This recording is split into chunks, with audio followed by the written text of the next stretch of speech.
Right Honorable Speaker, I want to thank the committee and the members, especially members who are supporting the government bill in its original form. Like Honorable Semuju. Like my dear brother and my member of parliament, while I'm within the Kampala Metropolitan, the Honorable Semuju Nganda. Government recognizes the fact that meteorological function is highly specialized. But through this bill, government wishes to affirm that we are proposing to mainstream the functions of Uganda National Meteorological Authority into the ministry responsible on matters that are meteorological in nature. We shall even go ahead to restructure and reorganize the ministry in that the services currently being offered by this authority will continue, but not under the auspices of the authority, but under the ministry responsible for meteorological matters in Uganda. And therefore, honorable colleagues, there is no contradiction.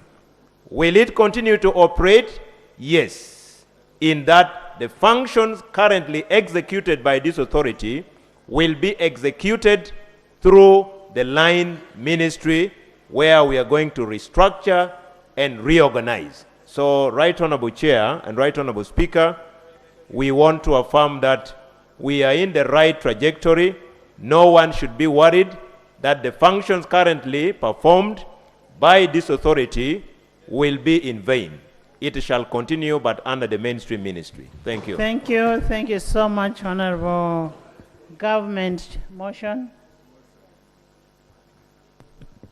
Madam Speaker, I raise that a motion be put, a question be put, and a decision be made. Thank you so much. Under Rule 81. Honorable members, you must know that the report was informative. The question I'm putting is a question for the second reading of the report. And if you're in agreement, you say aye.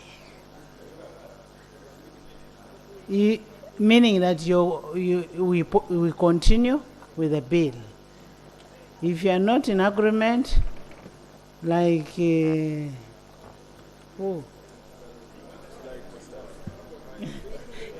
like shadow minister, you say nay. I put a question that Uganda National Meteorological Authority Amendment Bill 2024 be read for the second time. Those in favor say and the contrary nay. The ayes have it. The Uganda National Meteorological Authority Amendment Bill 2024, Bills Committee stage. Our members, physically 142 and virtually still 60, those are 202.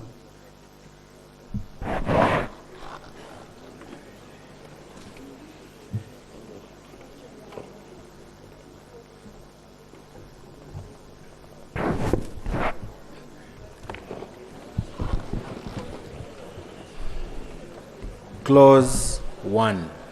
I put a question that clause 1 stands part of the bill. Those in favor say and the contrary nay. The ayes have it. Clause 2. I put a question that clause 2 stands part of the bill. Those in favor say and the contrary nay. The ayes have it. Clause 3. I put a question that clause 3 stands part of the bill. Those in favor say and the contrary nay. The ayes have it. Clause 4. I put a question that clause 4 stands part of the bill. Those in favor say and the contrary nay. The ayes have it. Clause 5. I put a question that clause 5 stands part of the bill. Those in favor say and the contrary nay. The ayes have it. Clause 6. I put a question that clause 6 stands part of the bill. Those in favor say and the contrary nay. I put a question that clause 6 stands part of the bill. Those in favor say and the contrary nay. The ayes have it. Clause 7. I put a question that clause 7 stands part of the bill. Those in favor say and the contrary nay. The ayes have it. Clause 8. I put a question that clause 8 stands part of the bill. Those in favor say on the contrary, nay. The ayes have it. Clause 9. I put a question that clause 9 stands part of the bill. Those in favor say on the contrary, nay. The ayes have it. Clause 10. I put a question that clause 10 stands part of the bill. Those in favor say on the contrary, nay. The ayes have it. Clause 11. I put a question that clause 11 stands part of the bill. Those in favor say on the contrary, nay. The ayes have it. Clause 12. I put a question that clause 12 stands part of the bill. Those in favor say aye, and to the contrary, nay. The ayes have it. Clause 13. I put a question that clause 13 stands part of the bill. Those in favor say and the contrary, nay. The ayes have it. Clause 14. I put a question that clause 14 stands part of the bill. Those in favor say and the contrary, nay. The ayes have it. Clause 15. I put a question that clause 15 stands part of the bill. Those in favor say and the contrary, nay. The ayes have it. Clause 16. Clause 16, I put a question that clause 16 stands part of the bill. Those in favor say and the contrary, nay. The ayes have it. Clause 17. I put a question that clause 17 stands part of the bill. Those in favor say and the contrary, nay. The ayes have it. Clause 18. I put a question that clause 18 stands part of the bill. Those in favor say and the contrary, nay. The ayes have it. Clause 19. I put a question that clause 19 stands part of the bill. Those in favor say and the contrary, nay. The ayes have it. Clause 20. I put a question that clause 20 stands part of the bill. Those in favor say and the contrary, nay. The ayes have it. Clause 21. I put a question that clause 21 stands part of the bill. Those in favor say and the contrary, nay. The ayes have it. Clause 22. I put a question that clause 22 stands part of the bill. Those in favor say and the contrary, nay. The ayes have it. Clause 23. I put a question that clause 23 stands part of the bill. Those in favor say and the contrary, nay. The ayes have it. Clause 24. I put a question that clause 24 stands part of the bill. Those in favor say and the contrary, nay. The ayes have it. Clause 25.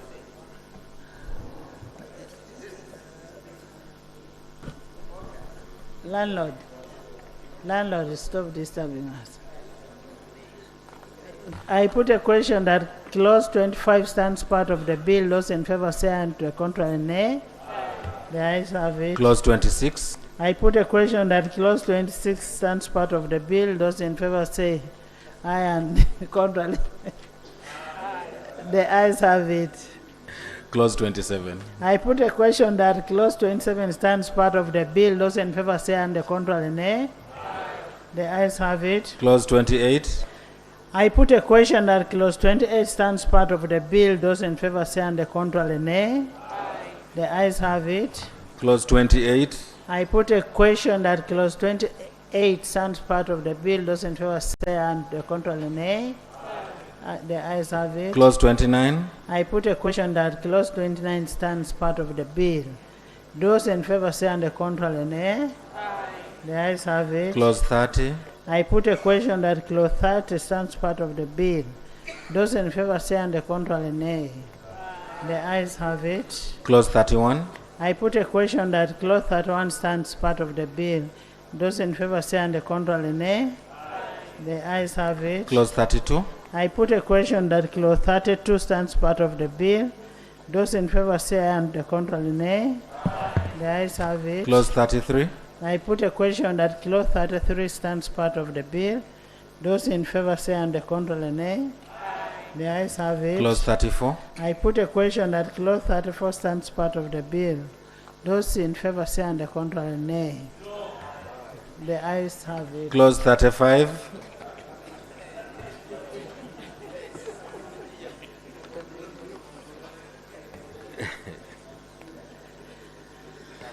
Clause 35. Clause 35.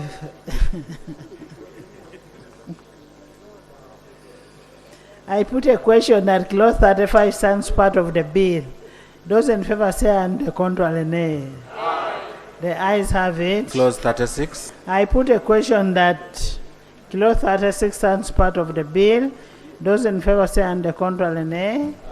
The ayes have it. Clause 37. I put a question that clause 37 stands part of the bill. Those in favor say and the contrary nay.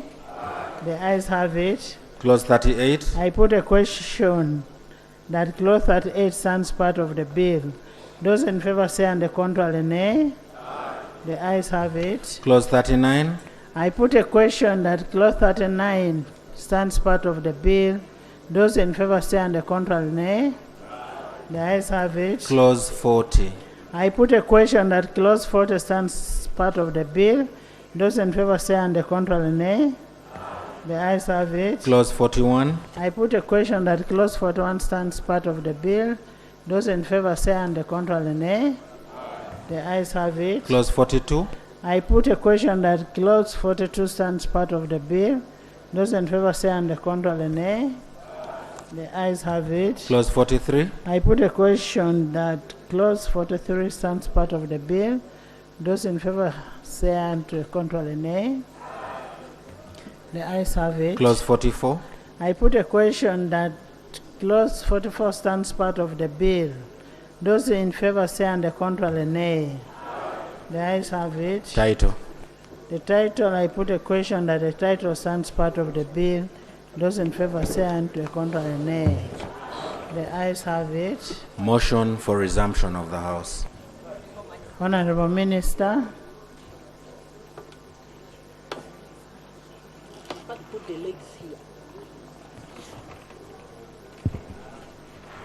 Honorable Chair, I beg to move that the House do resume and the Committee of the whole House do report thereto.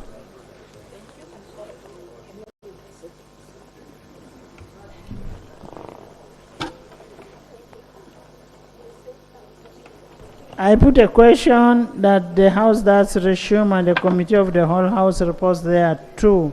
Those in favor say and the contrary nay. The ayes have it.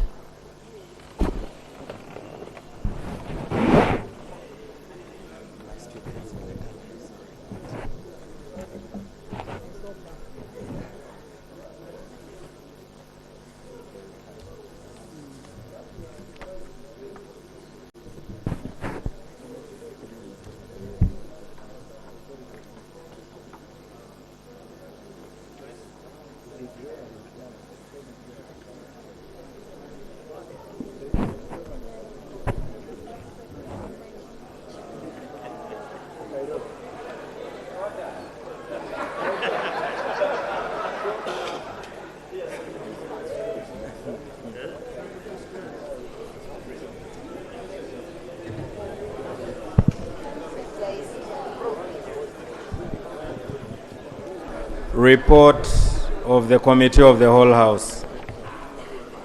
Honorable Minister.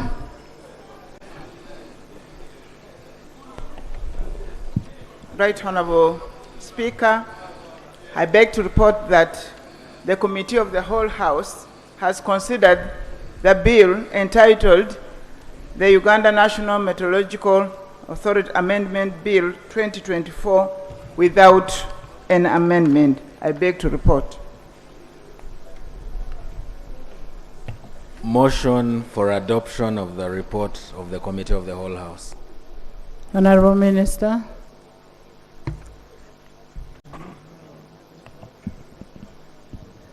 Right Honorable Speaker, I beg to move that the House adopts the report of the Committee of the whole House.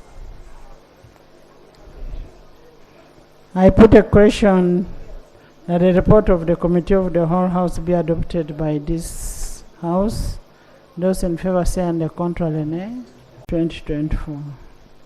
I beg to move that the bill entitled the Uganda National Meteorological Authority Amendment Bill 2024 be read for the third time and do pass. I beg to move. I put a question that the Uganda National Meteorological Authority Amendment Bill 2024 be read for the third time and do pass. Those in favor say and the contrary nay. The ayes have it. A bill for an act titled the Uganda National Meteorological Authority Amendment Act 2024. Title settled and the bill passed. Thank you, thank you. Honorable members, in the public gallery this afternoon, we have law students from Islamic University in Uganda, Kampala campus, and they are represented by Honorable Shamim Malende and Honorable Mehdi Nsereko, Muhammad Nsereko. Where are you? Please stand, you're most welcome. Thank you so much for coming. Honorable Nsereko, you stand up and wave. That is your member. Stand up and wave at your members. Thank you, Right Honorable Speaker. Allow me to thank you in a special way for recognizing these gallant young men and women who have turned up to this august house to observe the proceedings. May the good Lord bless you, and in future you might become leaders. Assalamu alaikum wa rahmatullahi wa barakatuh.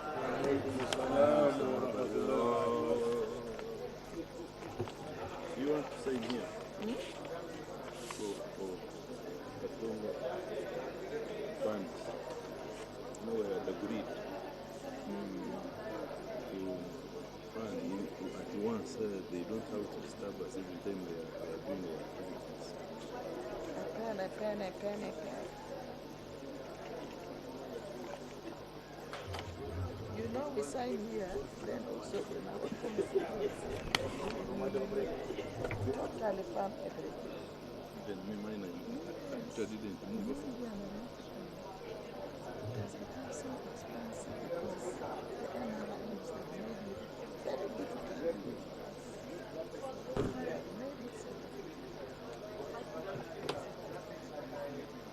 Thank you very much. Madam Speaker. Oh, I am still calling you, first come. I thought you had given me.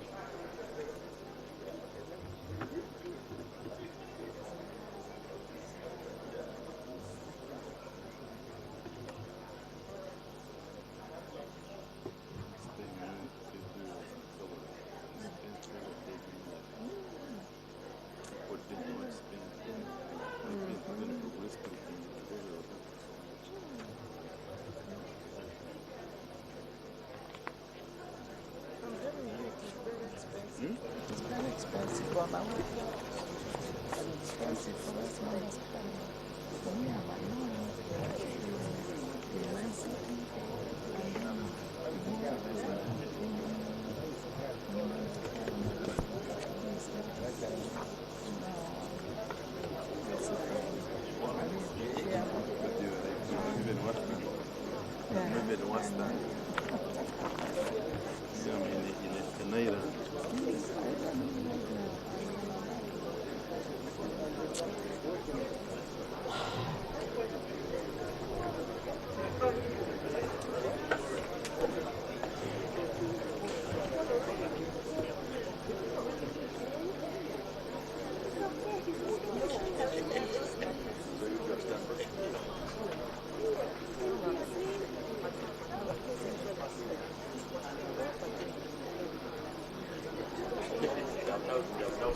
Madam Speaker, you had allowed me.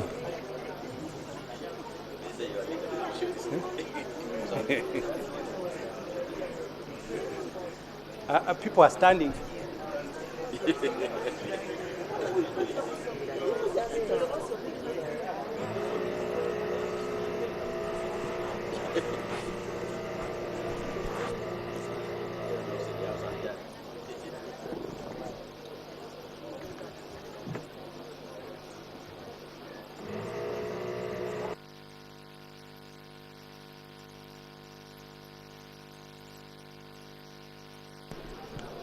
Thank you very much, Madam Speaker.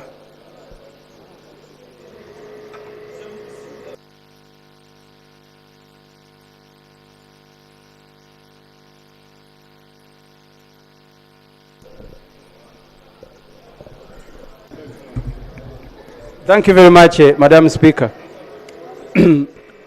Madam Speaker, my issue which I want the government government whip to address.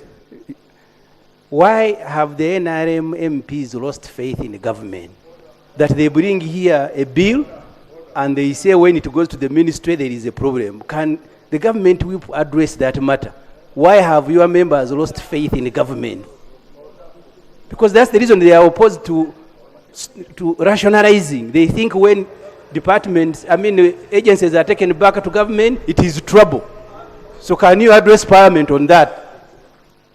Honorable members in the public gallery this afternoon, we have a delegation of members and staff from the National Assembly of Namibia. We have Mrs. Emilia Alwendo, the Deputy Director. Where are you? Please stand. Thank you. You're most welcome. We have Mr. Risto Nakayala, Monitoring and Evaluation Officer. Welcome, most welcome. Thank you. And we have Ms. Esther, Learning and Development Officer. You're most welcome. Welcome to Uganda, the Pearl of Africa, and Parliament of Uganda. Thank you so much for coming.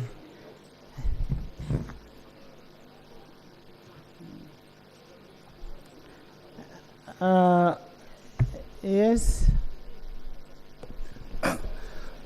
Thank you, Right Honorable Speaker.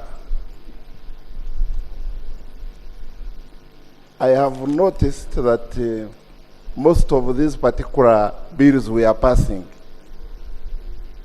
should have actually come as repeal bills instead of amendment bills.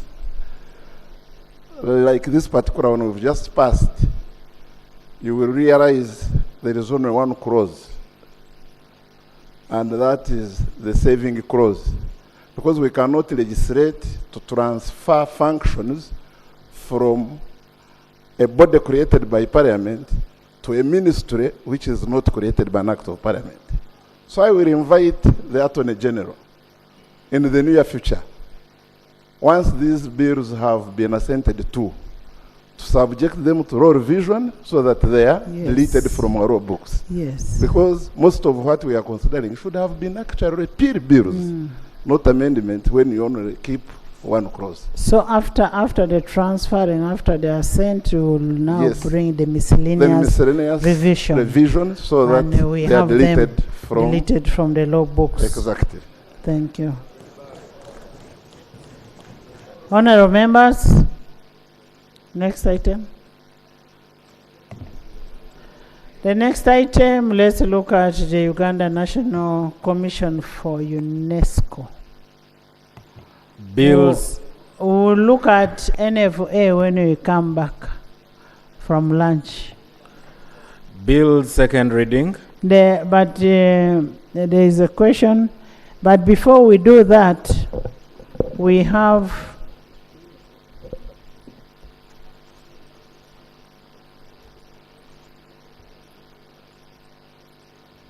Honorable Minister of Finance. Honorable Minister of Finance, I see you want to lay some documents. This will be substantive items on the order paper. I don't want to amend the order paper in the middle to sneak in, especially when it comes to a supplementary. I will not amend the order paper in the middle. Please bear with me. We shall put it on tomorrow's order paper. Thank you. Bill second reading. The Uganda National Commission for UNESCO Amendment Bill 2024.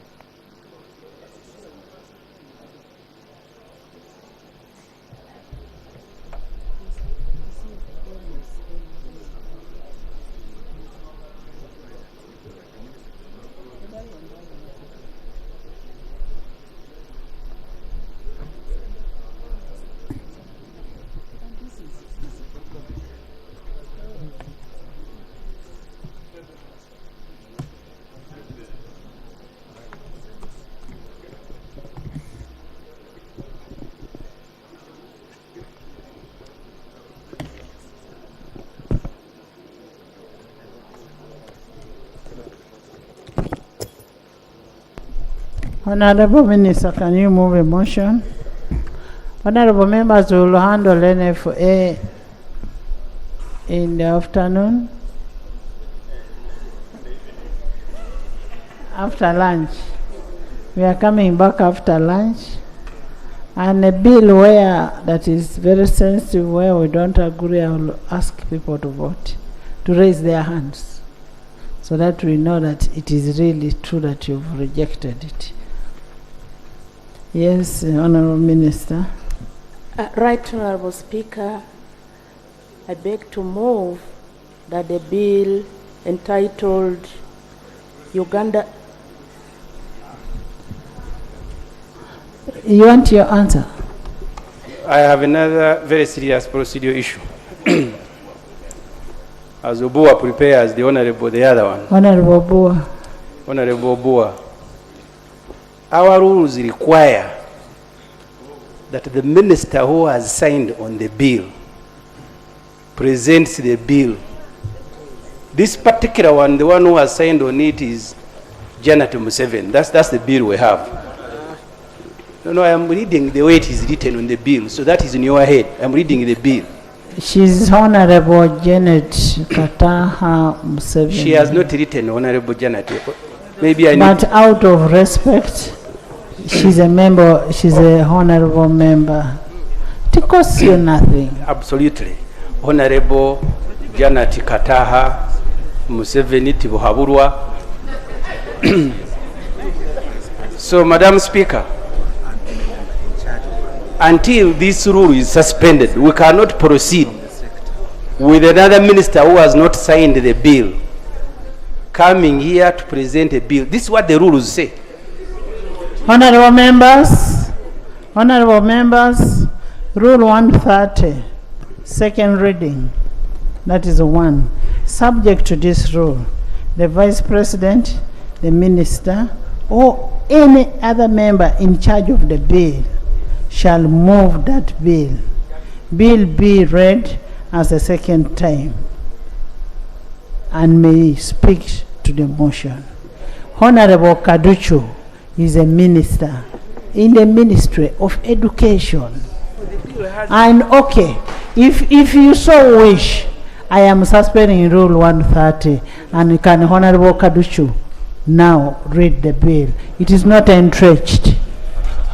Yeah, but Madam Speaker, if you can allow, maybe the government people are not helping the presiding officer because the rules. I don't need to be helped. They need to move a motion to suspend the rule, which they are now leaving to you to suffer.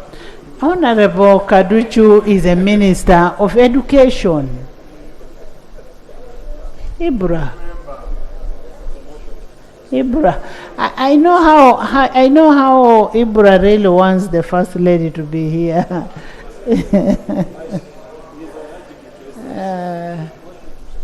Okay, move the motion to suspend the rule.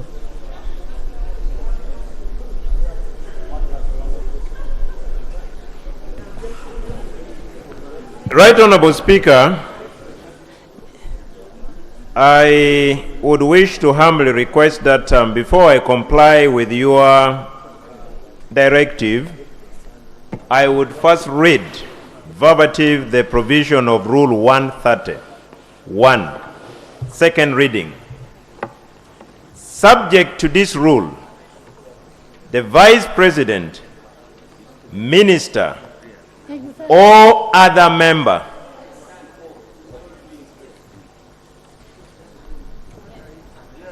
in charge of a bill shall move that the bill be read a second time and may speak to the motion. The Honorable Kaduchu is a member of this House. The member, Honorable Kaduchu, is a minister in the Ministry of Education and Sports, and it is the Minister of Education and Sports in charge of this bill. Right Honorable Speaker, I would beg that probably you guide. I have no hesitation. I can move that the rule be suspended, but the literal interpretation of this rule, in my humble opinion, we are proceeding well. Madam Speaker, the rule. Let me hear from. The rule is. Let me hear from the Attorney General. Let me hear from the Attorney General.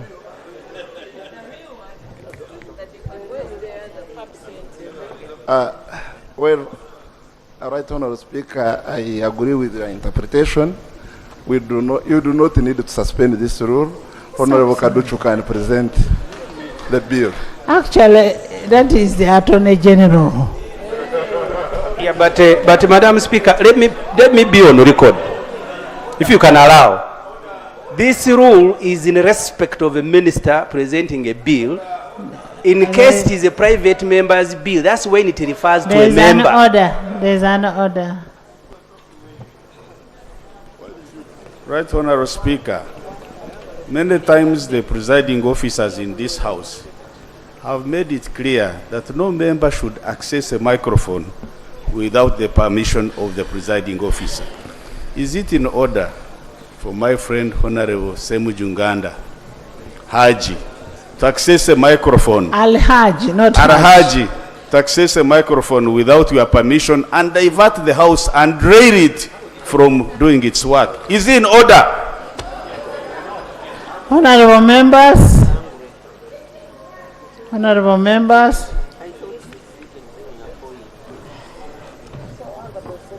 I think it's for purposes of clarity, especially to help my friend Honorable Semuju, you may also need to rule to the interpretation, because when the rules refer to a minister, to include a prime minister, deputy prime minister, and a minister of state.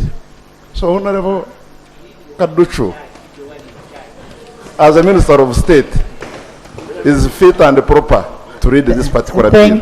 Thank you so much, AG.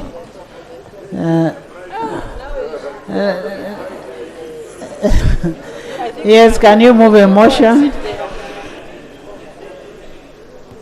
Thank you so much, Madam Speaker, for your always wise guidance. Madam Speaker, I beg to move that the bill entitled Uganda National Commission for UNESCO 2024 Amendment Bill 2024. That Uganda National Commission for UNESCO Amendment Bill 2024 be read for the second time. Thank you, Honorable Minister. Seconded. Is the motion seconded? Seconded by the whole House, with the exception of Odoro. No, age is. Thank you. Would you want to speak to your motion?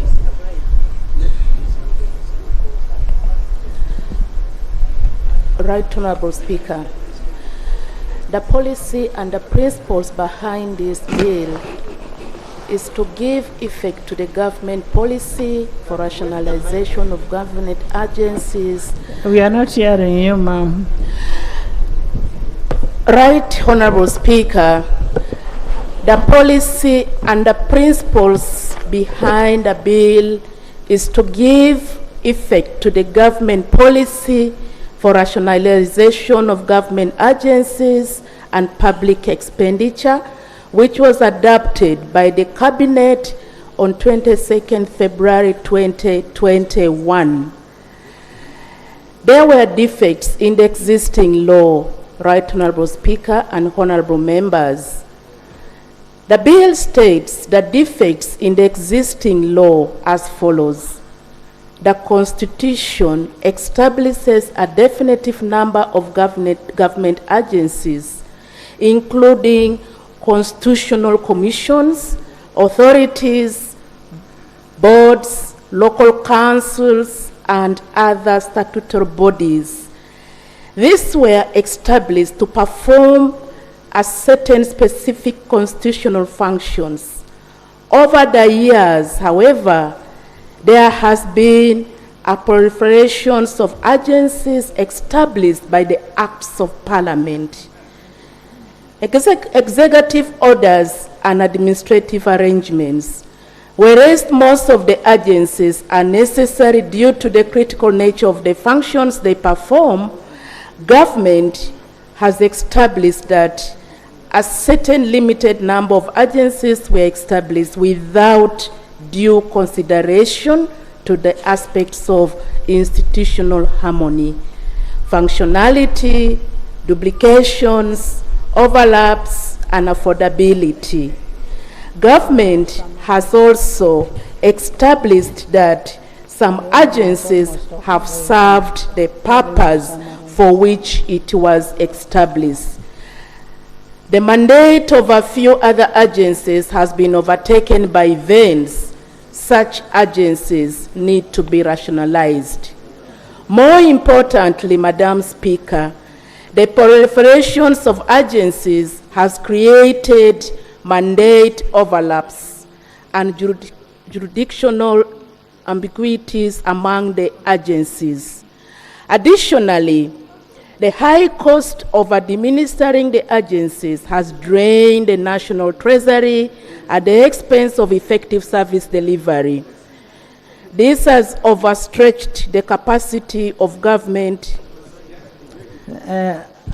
Madam Speaker, with all those, I beg to move. Thank you, thank you.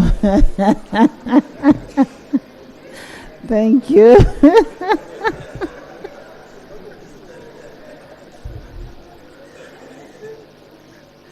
Thank you so much. Can we hear from now the chair a summary? Yes, Honorable Ibrahim. Madam Speaker, you have invited the Minister for Education to move Parliament to consider a specific bill. She has brought notes prepared by the Honorable Mururi Mukasa responsible for the whole rationalization. She has not uttered a single word about the bill before Parliament. No, she talked about the objects of the bill. No, she says the rationalization, things that the Honorable Mururi Mukasa said here. And then when I was helping her, such that she addresses the bill she has brought here, she took off. So Okay, the procedure issue I am raising is whether actually there is a motion. There is a motion in place and was seconded.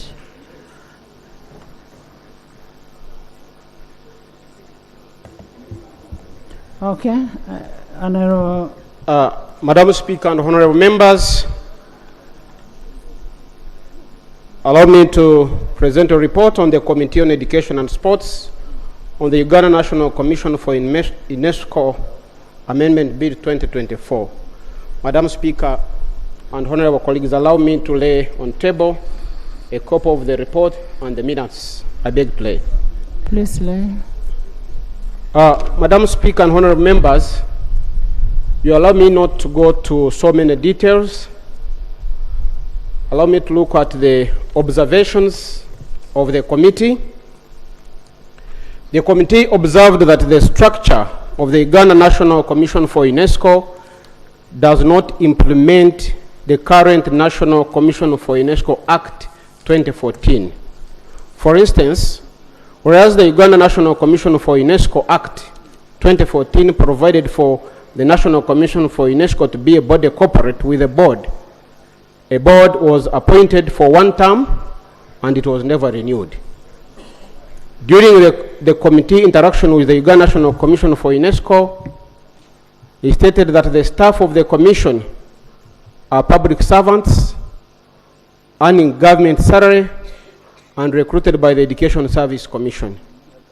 They further stated that the commission is a department of the Ministry of Education and Sports and is housed within the Ministry of Education and Sports headquarters.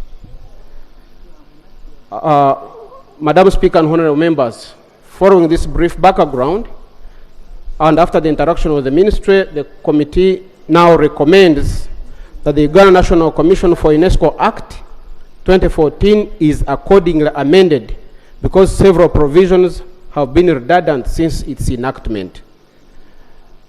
The Committee on Education and Sports recommends that subject to these proposed amendments, the bill therefore be passed. Madam Speaker, I beg to report. Thank you. Which?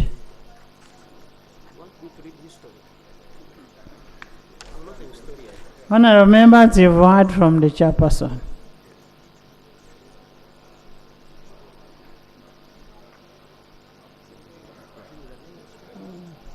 Yes.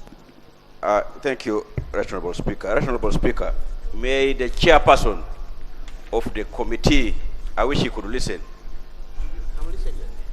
I wish you could inform or clarify to us who was responsible of renewing the board and why was the board not renewed? Because that is a weakness of someone who could have been monitoring, supposed to do that. And why did it take all this long for us to realize that anomaly? You left us hanging by saying the board was not renewed. Whose responsibility was it? Let him be answered first. Madam Speaker, when this bill was referred to the committee, we duly processed it and we interacted with the Minister of Education and Sports. And the responsibility of the ministry to make sure the bill is the law is implemented once Parliament enacts the law. I would propose, Madam Speaker, that if further explanation is required, the Honourable Minister can explain. Honourable Semuju. First of all, in my career as an MP, this is the smallest report in the history of my being here. And it gives the simplest of explanation I have ever had. I hope tomorrow finance will not be here with a bill to say Bank of Uganda should be rationalized because the one responsible for appointing a governor has not appointed. I hope we will not have an amendment here of removing police because there is no IGP. Really, a committee of parliament, you simply cannot present that as a justification for doing away with UNESCO, that the board was not appointed. So did you want the board to appoint itself? And you know, I mean, you are NRM, you know the level of performance of your government. 2 years, no governor. Now, no IGP. There is no governor. There is no governor. We have Dr. Ting Ego. He is a deputy governor. That is his substantive appointment.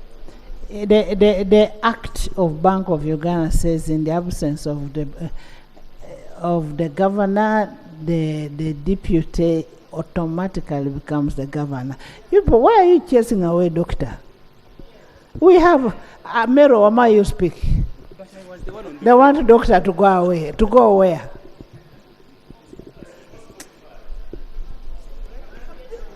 Yes, Madam Speaker, you first wait. Now we are on a governor.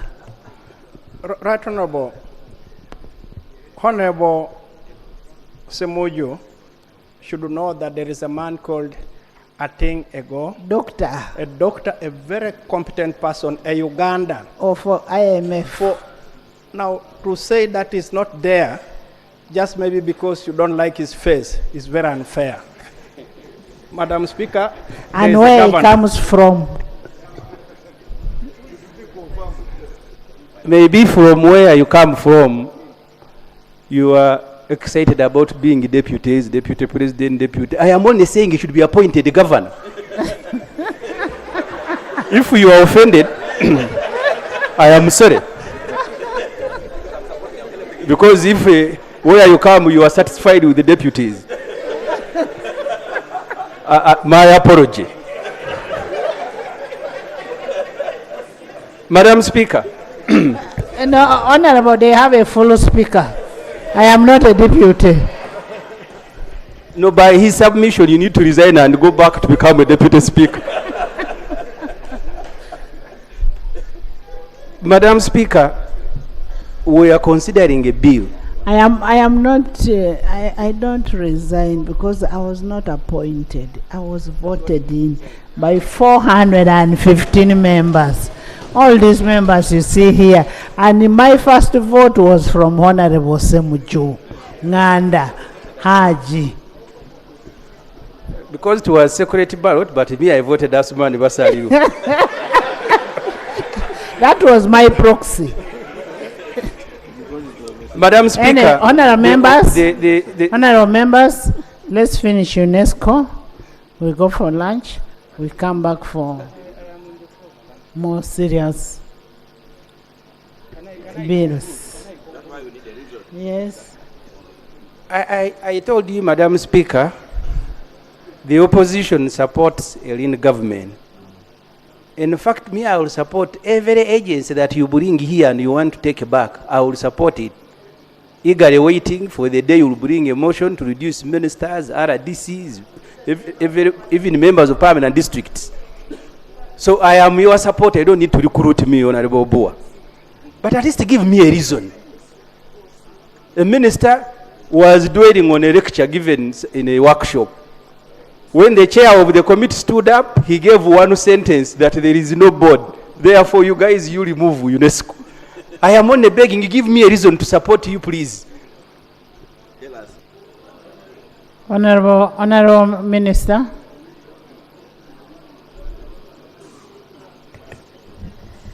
Thank you so much, Right Honorable Speaker. The reason why the board was not that time renewed was the system was operating effectively. And indeed, there was so much interruption at that time. And as a result, we continue with no much interruption until such a time. So there was no much interruption to be put in place when you have a system that is operating very effectively and efficiently. I thank you.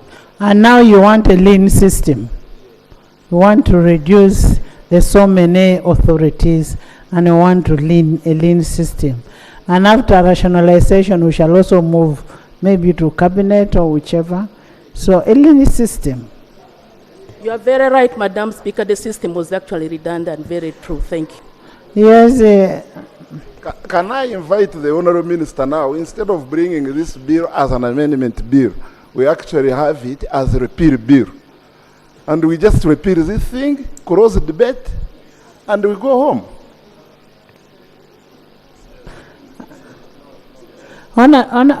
Honorable Attorney General, we had already agreed, since this is going to be taken back to the ministry, we are coming with a miscellaneous revision to remove all these bills from the system.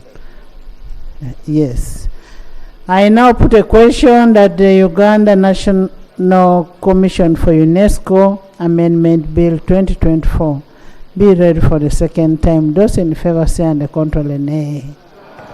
The ayes have it. The Uganda National Commission for UNESCO Amendment Bill 2024, Bills Committee stage.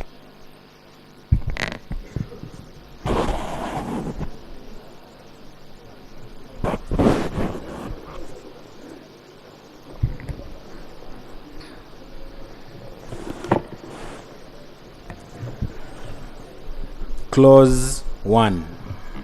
Chair.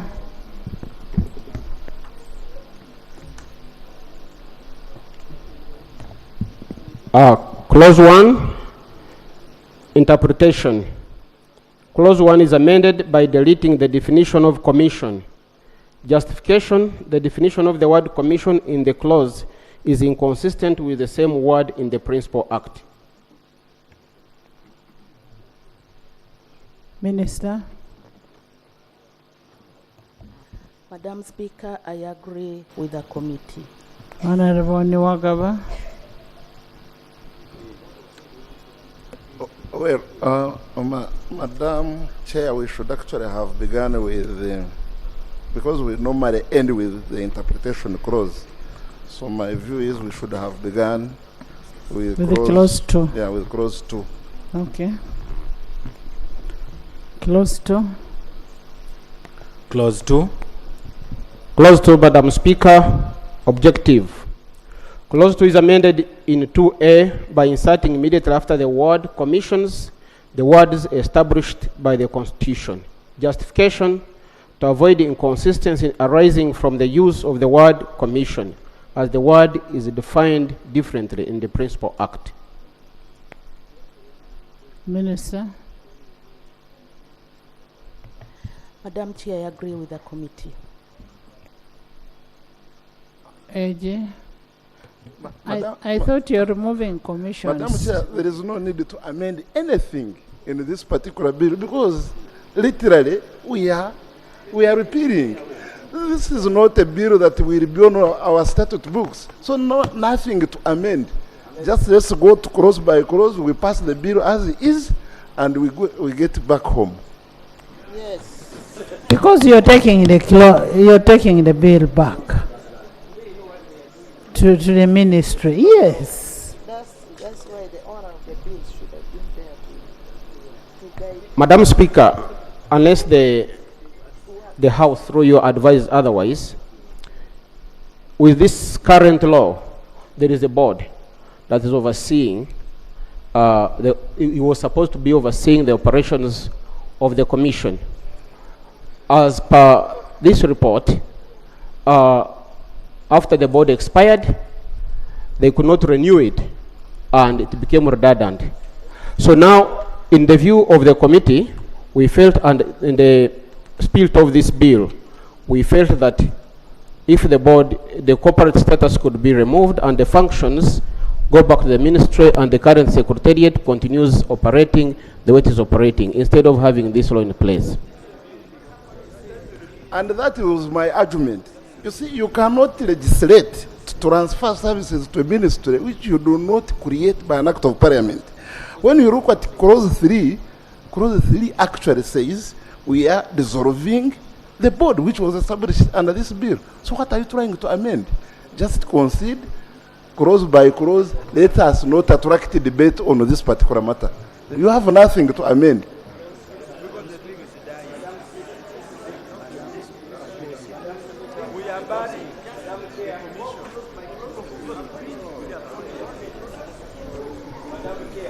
Honorable Chair, what the AG is saying is very correct.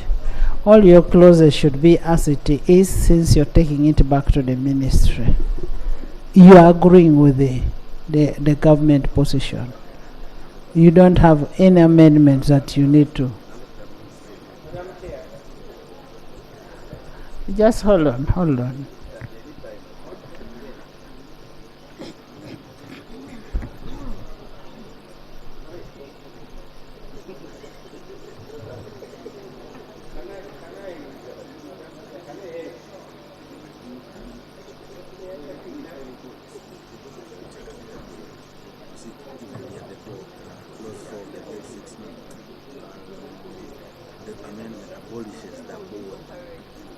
So what I am because you are abolishing it, even if you try to improve it.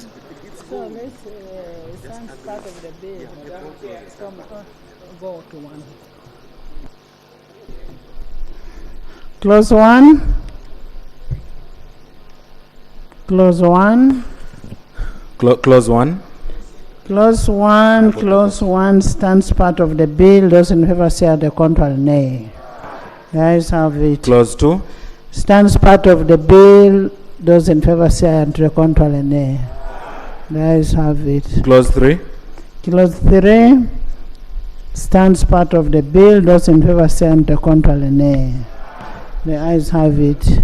Clause 4. Stands part of the bill. Those in favor say aye, and the contrary nay. Clause 5. Clause 5. Madam Chair, I'm rising on procedure.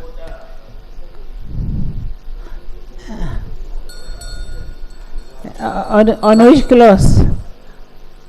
No, On which clause? The procedural matter I'm raising, the way this bill has been drafted is a bit misleading. When we start processing bills on clauses, we are actually talking about enforceable or justiciable clauses that becomes law. Now, what has been referred here as clause 1, 2, and 3 are actually not supposed to be part of the legislation. That's why the chairman even got confused. He thought he could propose. That's why we are the Attorney General has corrected the chairman. Yes, but when we pass it here, for example, you are talking about clause 1, which is clause 2, which is objectives of the bill, and now Parliament is now legislating on objectives of the bill. Where we should be putting our input actually starts from clause 5. So the way this bill has been presented, the way the bill was presented is a bit problematic. It can be done, but it should have been sieved so that we start with where we are legislating, which is now from clause 5, which seeks to amend the long title, and then you go onward. That's what I wanted to bring to your attention, Madam Chair. Wilfred? Yes, there's a clarification this time. Madam Speaker, I am seeking clarification. If you are repealing a law, do you reserve the objectives?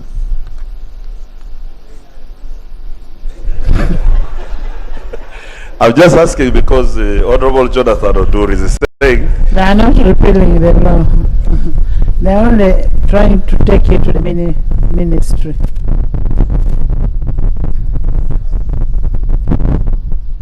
Yes.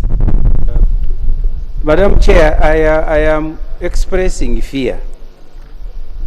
The other day, we passed a bill here.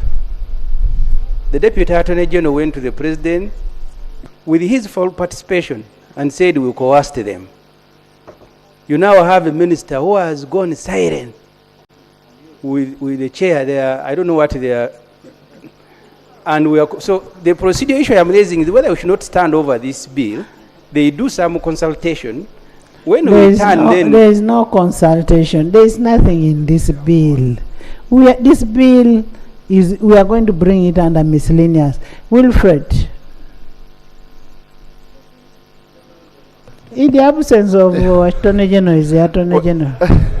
Well, I noticed the concerns by my brother, Honorable Jonathan Odur, but some draftsmen do it the way it has been done and include clauses to show purpose of the bill and objectives and the like. But as I've said, this particular bill does not need any discussion in the form of an amendment because it has only two purposes: to dissolve the board. Yes. And once you've dissolved the board, there is nothing remaining. It collapses. Yeah. Clause So, 5. Clause 5.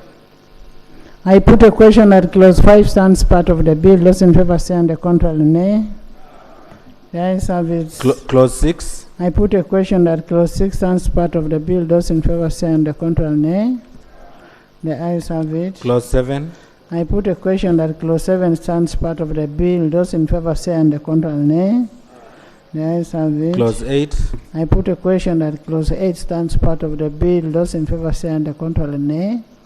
The ayes have it. Clause 9. I put a question that clause 9 stands part of the bill. Those in favor say and the contrary nay. The ayes have it. Clause 10. I put a question that clause 10 stands part of the bill. Those in favor say and the contrary nay. Ayes have it. Clause 11. I put a question that clause 11 stands part of the bill. Those in favor say and the contrary nay. The ayes have it. Clause 12. I put a question that clause 12 stands part of the bill. Those in favor say and the contrary nay. The ayes have it. Clause 13. I put a question that clause 13 stands part of the bill. Those in favor say and the contrary nay. The ayes have it. Clause 14. I put a question that clause 14 stands part of the bill. Those in favor say and the contrary nay. The ayes have it. Clause 15. I put a question that clause 15 stands part of the bill. Those in favor say and the contrary nay. The ayes have it. Clause 16. I put a question that clause 16 stands part of the bill. Those in favor say and the contrary nay. The ayes have it. Clause 17. I put a question that clause 17 stands part of the bill. Those in favor say and the contrary nay. The ayes have it. Clause 18. I put a question that clause 18 stands part of the bill. Those in favor say and the contrary nay. The ayes have it. Clause 19. I put a question that clause 19 stands part of the bill. Those in favor say aye. The contrary nay. The ayes have it. Clause 20. I put a question that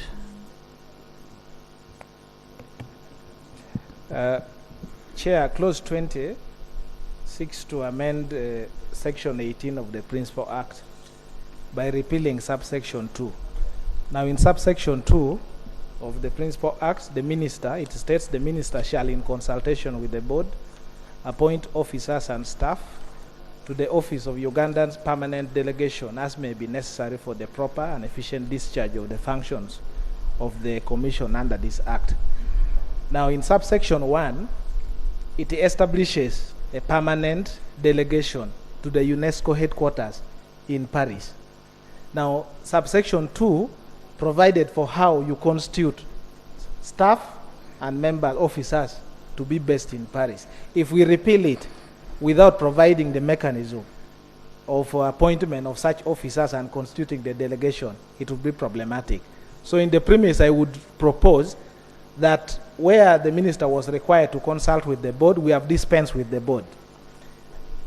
These officers are still appointed by now the minister. So we remove the board and we remove the word board, so that it will read, the minister shall appoint officers and staff to the office of Uganda's permanent delegation, as may be necessary for the proper and efficient discharge of the functions of the commissions under this act. Wilfred?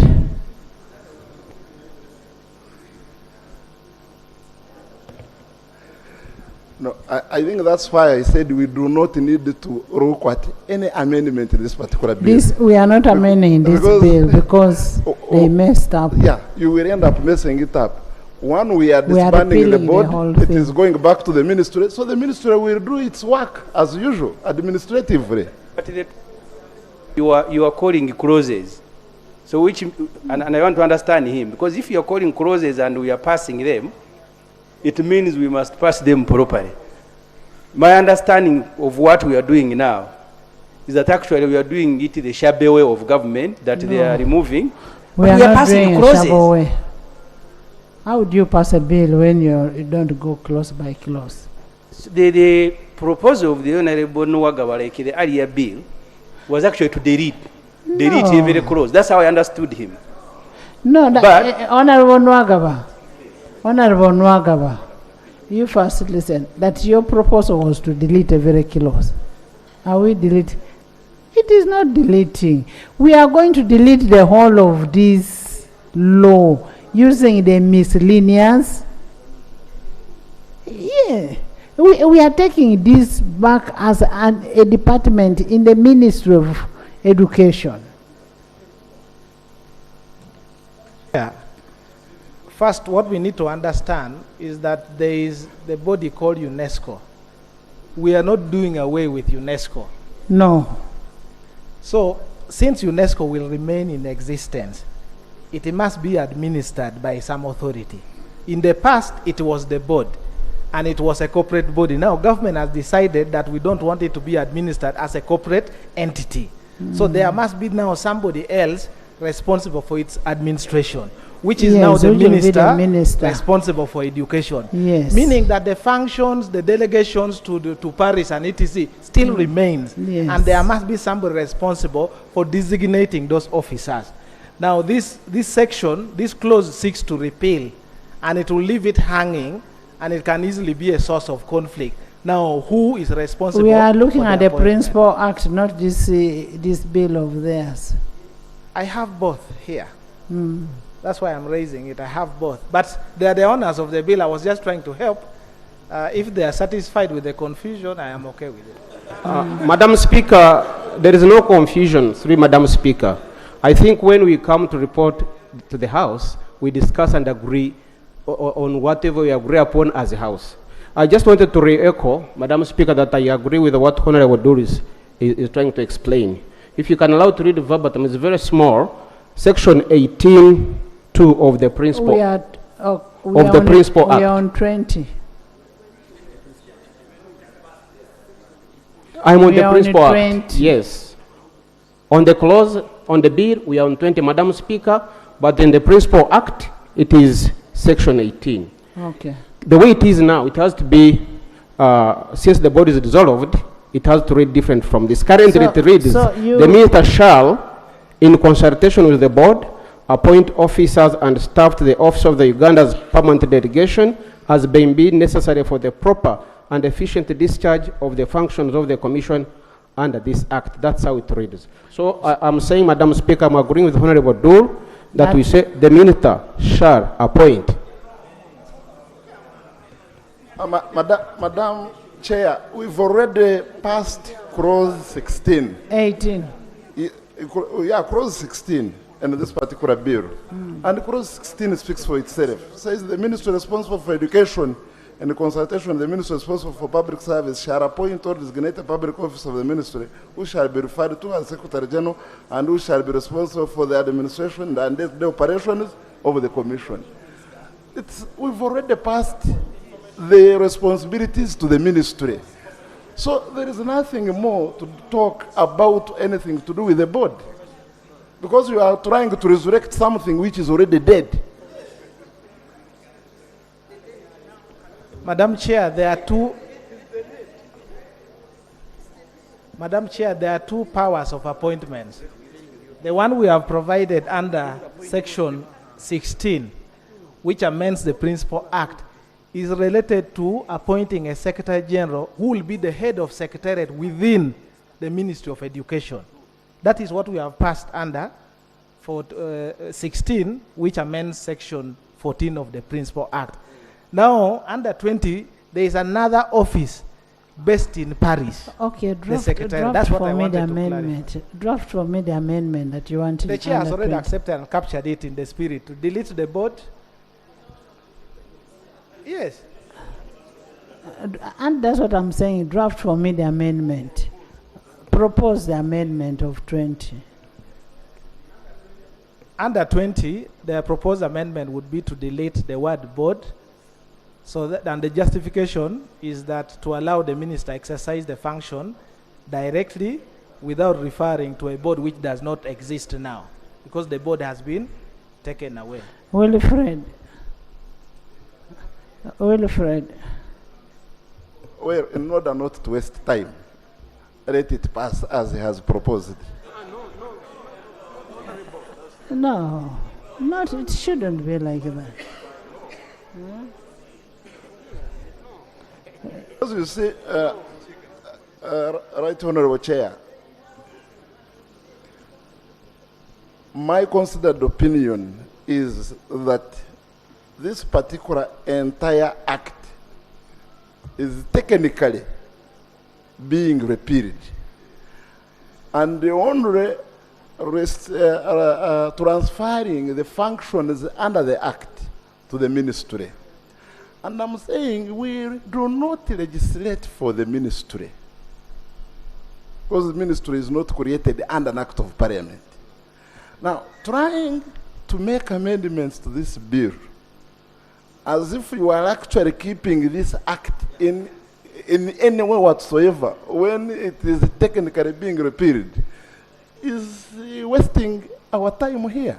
So to me, the proposal by Jonathan, other than serving an academic exercise, will in the long run be relevant because we've already dissolved the board. It's the ministry going to act. So the ministry knows that in acting it will have to appoint permanent representative to UNESCO and all the like. Honorable members, I put a question at clause 20. Let me make one last attempt.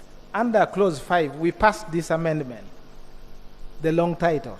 And the long title in legislation gives you the entire scope of the law you are passing.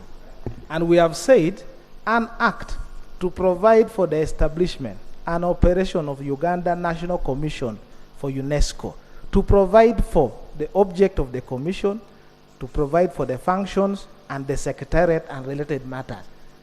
I have not amended anything. That's what the government proposes. So this, with due respect to my shadow attorney general who reports to me as the ministry, he shouldn't even be disagreeing with me here as the minister responsible.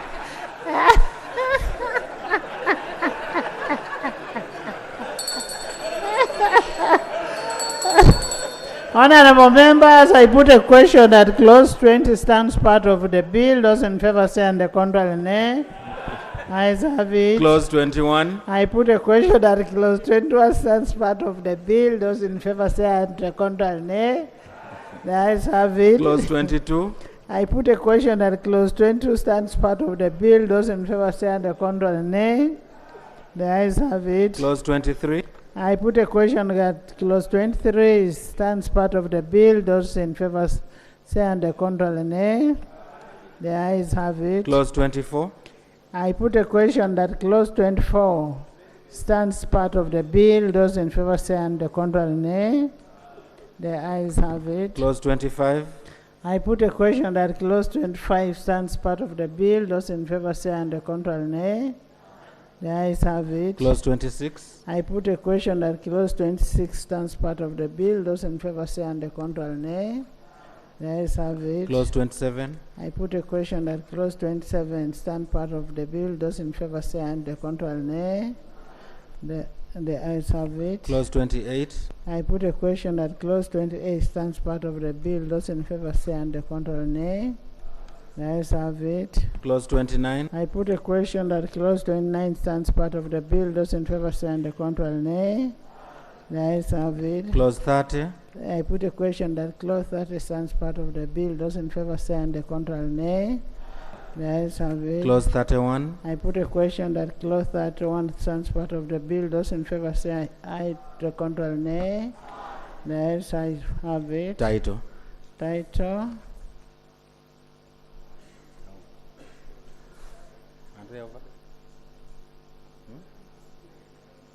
Listen. Thank you very much. Madam Speaker,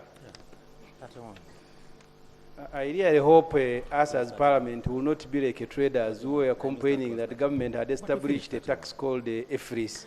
By the way, the report for traders is back, has been uploaded. Because, and I want to confess, Madam Speaker, right now I don't know what we are doing, whether we are rebranding UNESCO, whether we are doing away with UNESCO. I am just hearing you, Madam Speaker, saying close and we move. So I need to understand. I represent a constituency here. Okay. So what are we doing? The minister is going to explain to you. Honorable members. Honorable members. Honorable Samuju. Is the Minister of Finance should be sitting here and follow what is going on properly. Since we are handling. So I request Madam Speaker, you rule. Honorable Samuju comes and takes up his seat. Because where we are following, but he's behind. So let him come to his seat. And as a minister, will follow properly, Madam Speaker. I beg you, rule.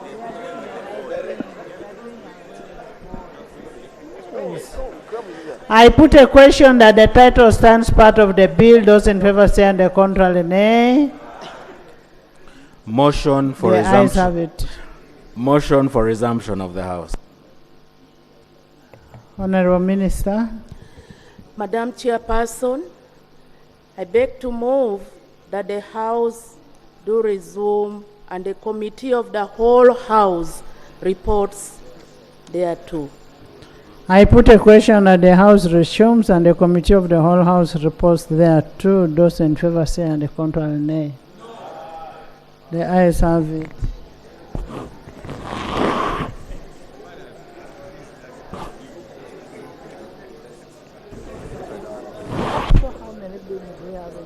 In the afternoon we have two. We have higher education students and NFL. But during the break I'll run after the class. During the break.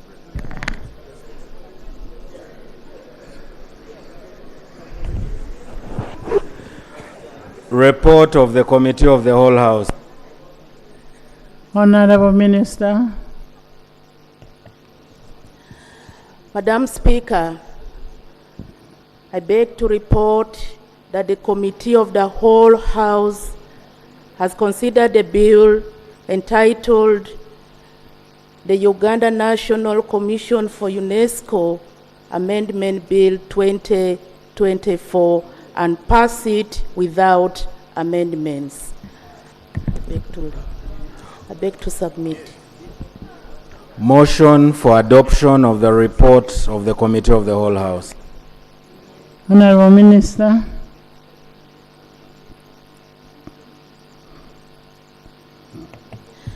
Madam Speaker, I beg to move that the report of the Committee of the whole House be adopted. I beg to move.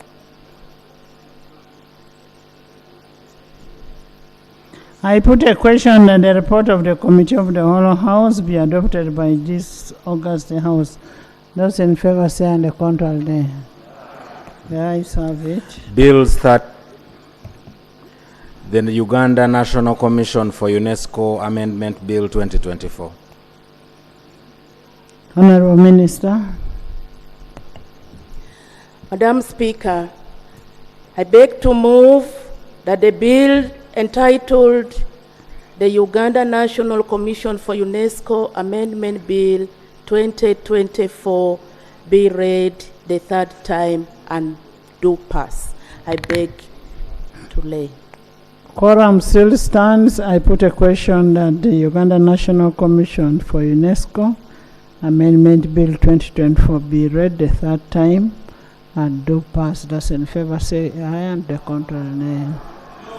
The ayes have it. A bill for an act titled the Uganda National Commission for UNESCO Amendment Act 2024. Title settled and the bill passed. Thank you. Honorable members, we'll break off for 1 hour, and during the time of the break, I would want Honorable Bua, Lob, Shada Tony, RAPEX manager, Honorable Muruli, and Jonathan, and where is the environment? Where is the environment? And the chair for environment, and shadow minister for environment to harmonize the position as we come back. Not so. Lead the team to harmonize and we come back.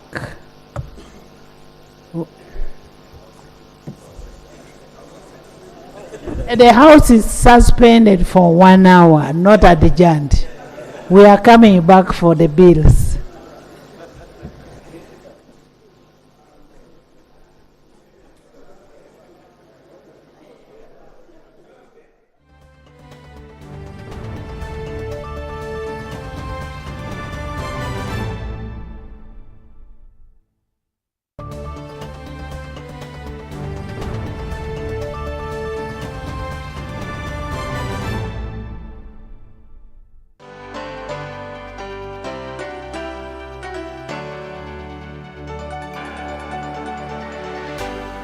UBC, inspiring Uganda.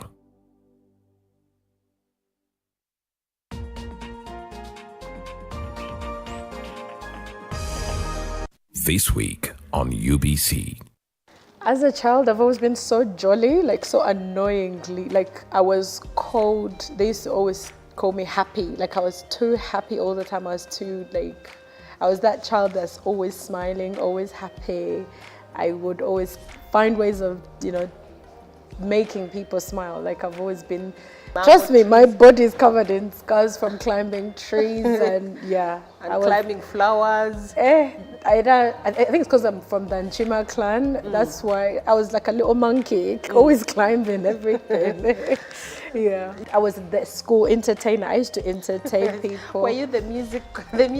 Everything. No, not prefect. I didn't have any titles, but I was one of those people that if there's fun, just know I'm part of organizing it. Yeah. She is one and only Nantongo Deborah. On my very first time on that job, someone died in my arms. Like, I remember I was being trained and this person, we're giving them like a bed wash. And then she got I was like, oh, she's really cold. And then they called the nurse. They're like, oh, ring the bell. She's really, the nurse came, she's like, oh, looks like she's just passed away. I'm like, she's just died right now. And you're holding her. I remember there's a lady called Lillian. Even thinking about her makes me want to cry. Sorry. She was called Lillian. She was so sweet. Good tax policies strike a balance between generating revenue for public services, promoting economic growth, and ensuring fairness in the distribution of the tax burden. To ensure good tax policies, the government, through the Line Ministry, pays attention to fiscal sustainability, promoting research and development to allow innovation, simplicity, and transparency to help the citizens understand their obligations, efficiency in tax administration, and progressive taxation to balance the tax burden among the population. This week on your favorite program, Behind the Headlines, with your host Timothy Nyangweso and a team of distinguished panelists with deep knowledge on taxation and policy will share their thoughts on taxation at 10 p.m. Be part of the discussion online and on mobile.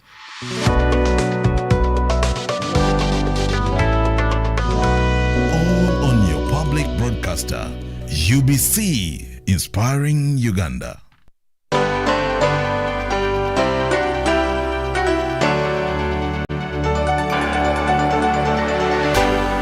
UBC, inspiring Uganda.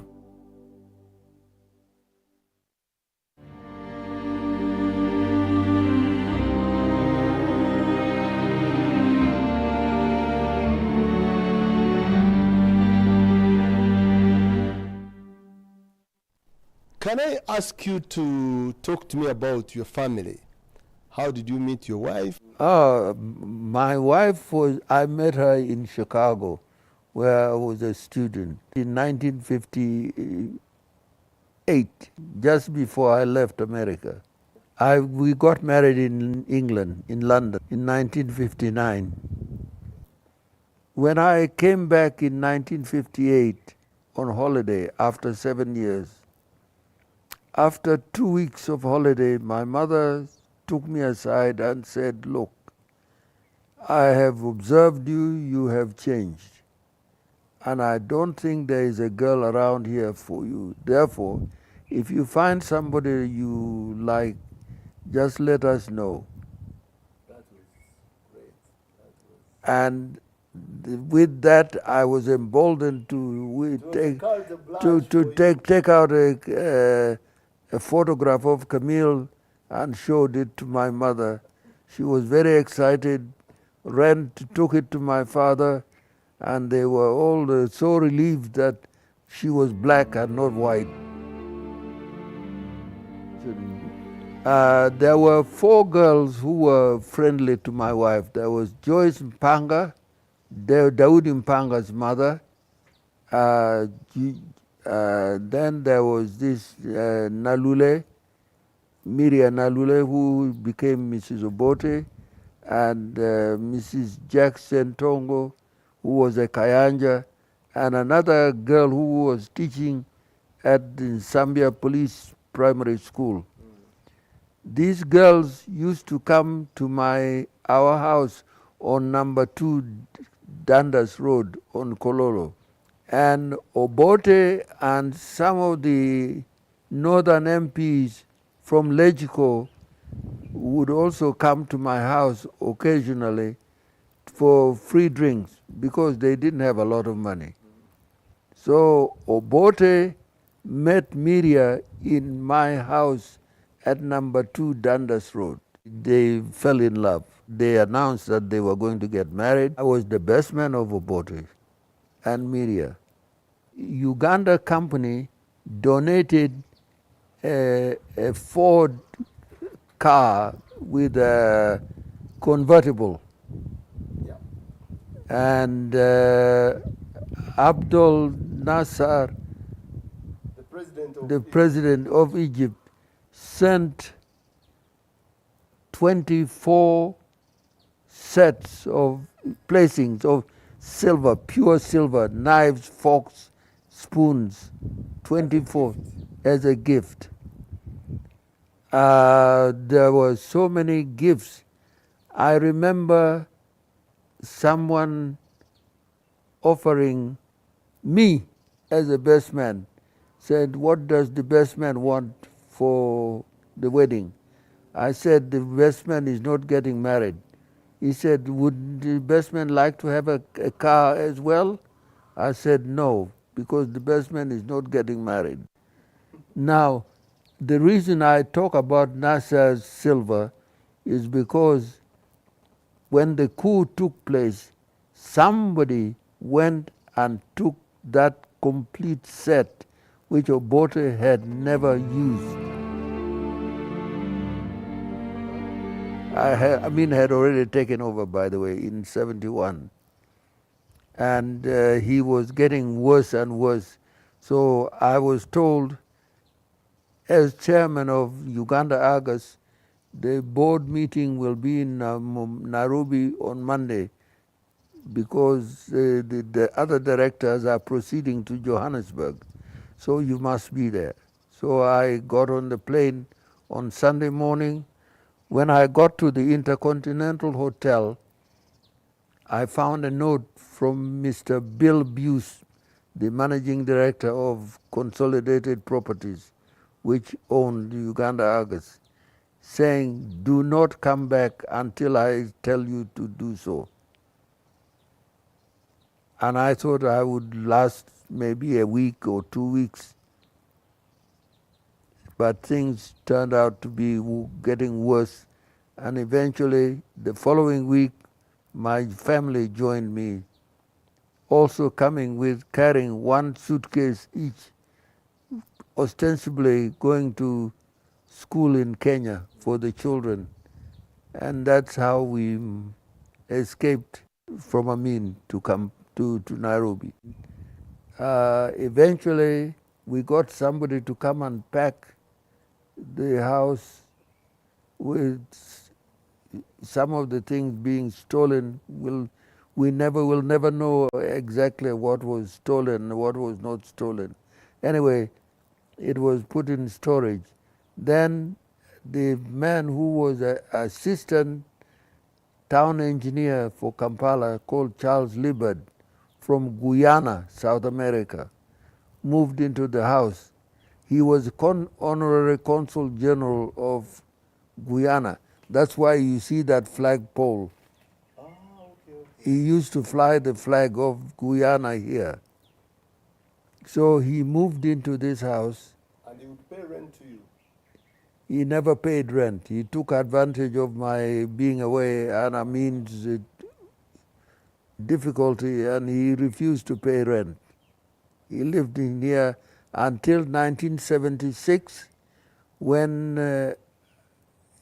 the Prime Minister of Guyana made some comments about Amin's behavior and rule, which Amin did not like. So Amin persona non grata this man, so he had to leave the country. And you never met him? I did. When Amin was toppled, we met at Entebbe, and he said to me, oh, I think I owe you some rent. Of course. I said, you don't owe me anything. Why? He should have paid you. Because I was so angry with him. Yeah. I just didn't want his money. I practiced in Nairobi for 1 year. Then Kenya's 10th anniversary, to which Amin was of independence, Amin was invited. And the word went around that Amin had come with a list of Ugandans to be repatriated to Uganda. And my name was on the list. So I went to the Minister of Foreign Affairs, who was a friend of mine, Dr. Mungai Njoroge, and I told him about it. He said, look, I was at the airport to meet the President of Uganda. I was at State House for lunch. I never saw a list of names, but this is serious. Tomorrow, you come with me to the State House. 7 o'clock in the morning, I'll meet you at the gates of State House. So we went in his car to the gates of State House. We were allowed in. We went and sat in a waiting room until Kenyatta came. Then Njoroge stood up and said, now Mzee, I have brought this friend of mine here. He has been here, he is causing no problem. But now, Mzee, we are told that your brother Idi Amin wants him back to Uganda. And Mzee, if he goes back to Uganda, he's going to be killed, blah, blah, blah. So Kenyatta allowed Njoroge to carry on his monologue.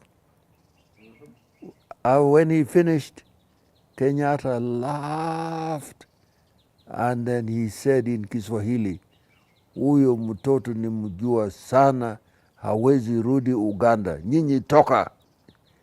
Now there is a subsequent story to tell. That afternoon at 5 o'clock, I had a telephone call from the Attorney General of Kenya, Mr. Charles Njonjo.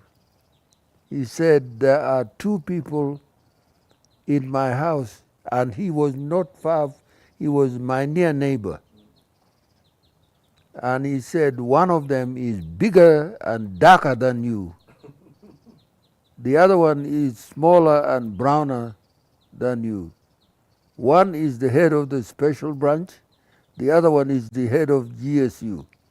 They have been sent by Mzee to talk to you, so you should talk to them freely.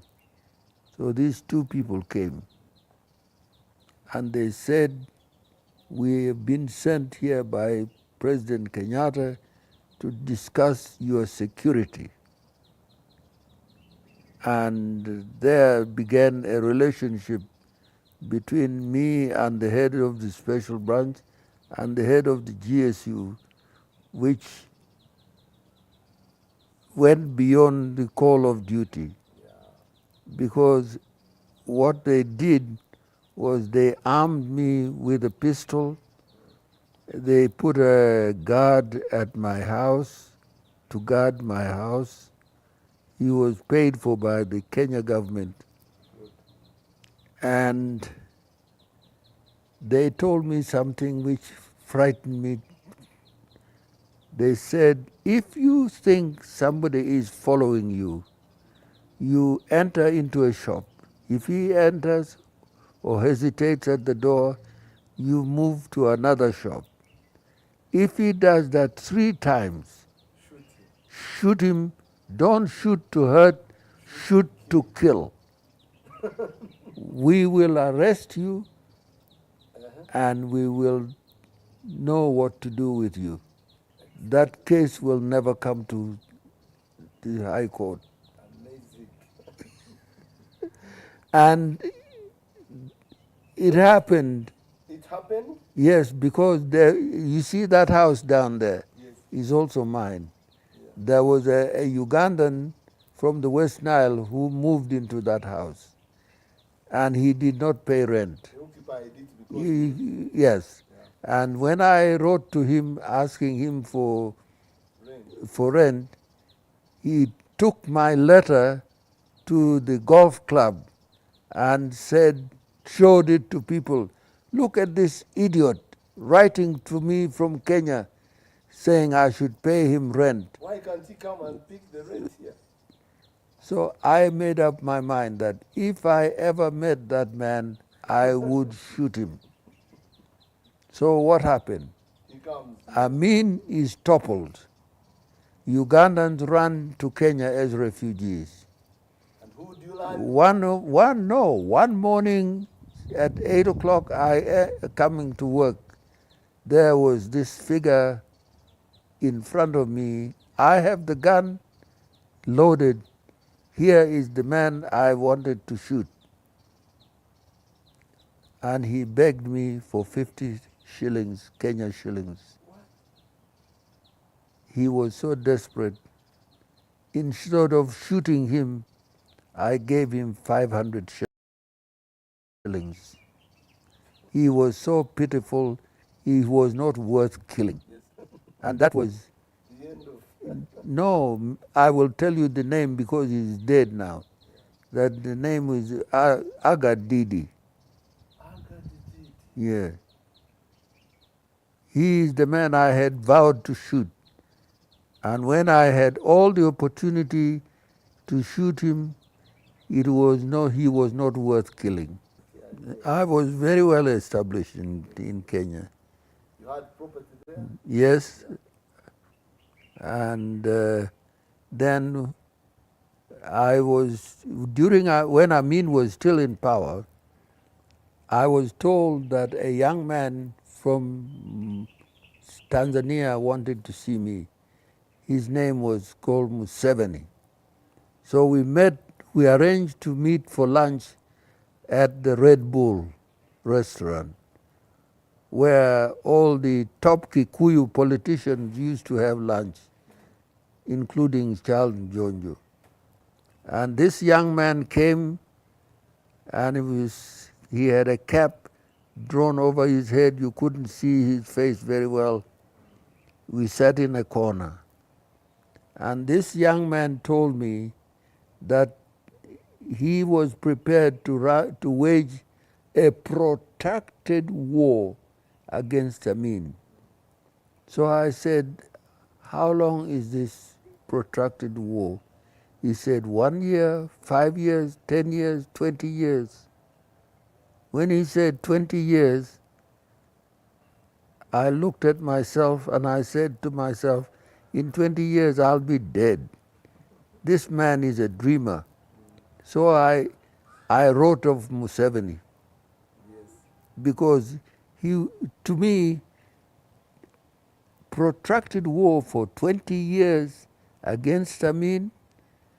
We wanted Amin to go yesterday, not tomorrow. So my meeting with Museveni was not very friendly, because I did not believe in a protracted war. I wanted immediate war. So what did he want from you? He wanted Financial support? No, he never asked me for financial support. I think he wanted many people to join the movement that he was leading in Tanzania. No, he never asked me, not even for the fare to go back to Dar es Salaam. I didn't want to meet Museveni again, not when he was talking about 20 years, protracted war. We were to meet later on in Moshi. I went as an invited guest, and I am glad I went there, because when I got to Moshi, I found Tito Okello had come from the front where the fighting was. And Tito Okello said to me in Luo, when we get home, we want you to be the president of Uganda. I was taken aback, but I knew that the Baganda wanted to have the presidency. 2, I knew that if it was announced that I was going to be the president, by the time we got home, my parents would be dead. And at that time, the thought of my parents being killed was more important to me than being president. So I suggested to Tito Okello that we make Lule the president. Tito agreed, and he said, can you go and talk to Lule? Well, I want you to know, it took me 2 days of walking the streets of Moshi with Lule to persuade him to agree to become the president of Uganda. Lule did not want to be the president of Uganda. He was afraid that the Acholi would reject him. But when I persuaded him that it was the leader of the Acholi fighting alongside the Tanzanians who wanted him to become the president, then he agreed. Mwanga went to the front Did actually Mwanga go the front, or he just wanted to use it as a gimmick? He wanted to use it as a gimmick. When I say he went to the front, that's what he claims. And then he went into the store and bought some look-alike military fatigue, and came, and he wanted to stand as president of Uganda, but he was fronting for Obote, together with the man who later on became Archbishop Okoth, because we were voting on Sunday afternoon, and Sunday morning at breakfast, Bishop Okoth came to me and said God had come to him in the night and told him that we should all vote for Obote, for Mwanga, sorry. And I said, thank you very much. But I knew that that God was Obote, because Okoth was a very strong UPC supporter. Yes, I stood in Gulu South and won by a landslide. I stood as a DP. I got 39,000 votes out of 44. And you joined parliament? No. Why? The votes were counted in the DC's office in Gulu. The DP were there, the UPC were there, UPM were there. And I was declared a winner. The following day, I had 3 people in my vehicle, a Land Rover, which I had used for campaigning. And we were singing, these people were so happy. When we got to Luero, 1 o'clock news, the following have been elected in Gulu. Gulu South, Ongwen, instead of Alike. There was silence in the car. We arrived in Kampala. Basilio Okello told me, you must be in a safe place, and I will take you to a safe place, because tonight we are going to fire guns in Kampala, which they did to scare off the DP, because the election itself was not rigged. Only the names were changed. It happened in Kabale with Kitariko and Rugunda. It happened in Tororo with I forgot this fellow's name. It's okay. Yeah, and in mine, that Ongwen became Alike, Alike became Ongwen. That, so I never sat in parliament. And this remark that I made, that Mwanga should not fool us with his military fatigue, earned me a permanent enemy with Mwanga. And when he was in a position to do so, he looked for me to kill. I was told to get out again. So I booked to go to Nairobi. The people in the airport were all Baganda, and they knew about Mwanga. So what one of the girls did was to book me in twice, one under false name, and the real Alike was the following day. And when I I went the day before under the false name and took off for Nairobi.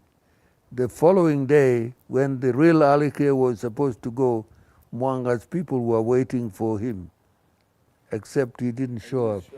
Yeah.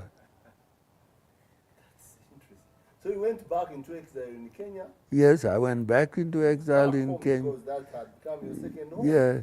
And then in 1984, I got a letter from Obote as president, delivered to me by Mr. Chris Rakasisi in my house. And the letter said, I would like you to come back and see for yourself what is happening in Uganda and make up your mind. In short, that's what the letter said. So I came to Kampala. I was met by Obote's two private secretaries, Martin Orech and Ralph Ochan. They brought me to Parliament building. At 10:30 in the library, the president arrived. I was waiting there. And soon after, a trolley was wheeled in with all the alcoholic drinks. And the people poured themselves whiskey. And I was asked which one I wanted to drink, and I told the president that I didn't drink during the day. He said, "What's wrong with you?" I said, "There's nothing wrong with me, except that I normally drink in the evening." So I didn't drink, but the other, Luuliza Kirunda and Samodaka, they were drinking with the president. The president was drinking whiskey. So he said to me, "Look, I have 3 jobs. I have the presidency, I have foreign affairs, I have finance. I can't make you the president because I want to be president, but the other 2 you can choose from. You can take one." So I said, "Mr. President, thank you very much. But sir, you know, I stood as a DP and won. If now I change and join as the UPC government, my supporters will be very disappointed. The other thing, sir, is that you have people in your cabinet who hate me." He said, "Like who?" I said, "Like Kirunda Kibejinja and Samodaka." He said, "I can deal with them." So now I had no other reason for not joining. Quickly I thought, I said, "Mr. President, I understand next year there will be elections. I will not stand. When you win, not if you win," I said, "when you win and you invite me to join your cabinet, I'll be more than honored to join." Of course, the elections never took place. However, when Tito Okello took over, he again sent for me from Nairobi. I came here.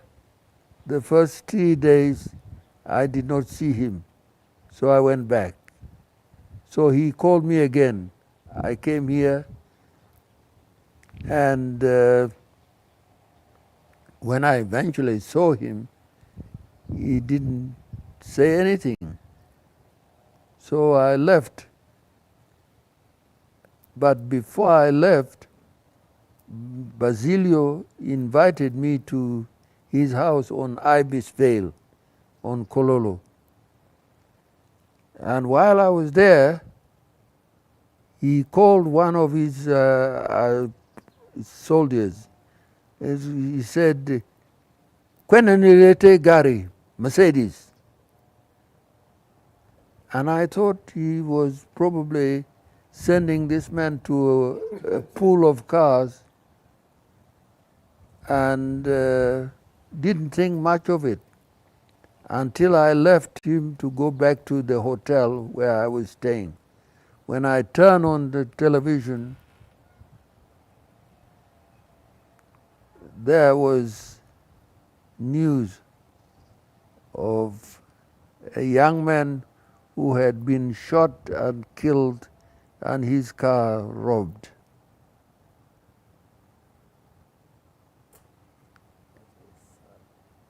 The following day, I went back to see Basilio, and there was the red Mercedes belonging to this young man. I want to tell you that for the first time I threw up, because this young man grew up in my house. His mother, Jane, was my house girl, and I educated him in his secondary school in Old Kampala. I paid for him, Kololo Secondary School. I paid for Lubwama up to senior 4. And he was killed not because he refused to surrender his car, but the soldiers thought the best way to silence him was to kill him, take his car, and that would be the end. And I did not want any more to be part of Tito Okello's government. After Tito was toppled by Museveni, he was then living in Dar es Salaam. He left Dar es Salaam, came to Kenya, and he was a very lonely man. So I used to go and talk to him. And he told me that he wanted me to come and be the Minister of Finance. But there were people from Kitgum who were avidly against me, led by none other than Olara Otunu. In 1986, when Museveni took power, you came back? No, I didn't come back. A man called Kamunanwire. He was our permanent ambassador to the United Nations. Yes, right. And also he became our ambassador to Washington. Yeah, Perez Kamunanwire. Perez came to Nairobi in 1987, and he invited me to lunch. We went to lunch at the New Stanley. And he said, I have a message for you. I said, what message? He said, this fellow called President Museveni said to him, this chair on which I am sitting, somebody else should be sitting here, and that somebody else is called Martin Aleke. So I said, Perez, what are you talking about? He said, I am saying to you what President Museveni said to me, and if you do not believe me, the next time you see President Museveni, you tell him that Perez Kamunanwire said the following, 1, 2, 3, 4, 5. I was called by Museveni, and I came. I met him in Entebbe. He gave me 2 hours of his time. I remember it very clearly. The person who was following me was a very, very important person. But Museveni let him wait for 2 hours while he was talking to me. At the end of the conversation, I said to myself, this man is either a superb actor or a very genuine individual. I will give him the benefit of the doubt and decide that he is genuine. You know who was waiting to be seen after me? The Kabaka. He offered me the job of being a confidante. And he started asking me to travel on his behalf to foreign countries, which I did. And I was very lucky that I succeeded in most of them. Until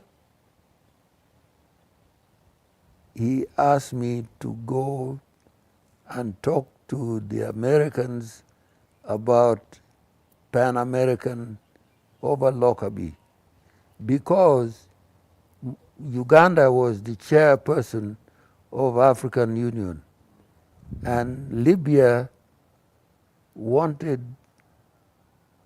as many friends to lobby on their behalf to get these 2 Libyans freed. So the president sent me to America to go and ask if the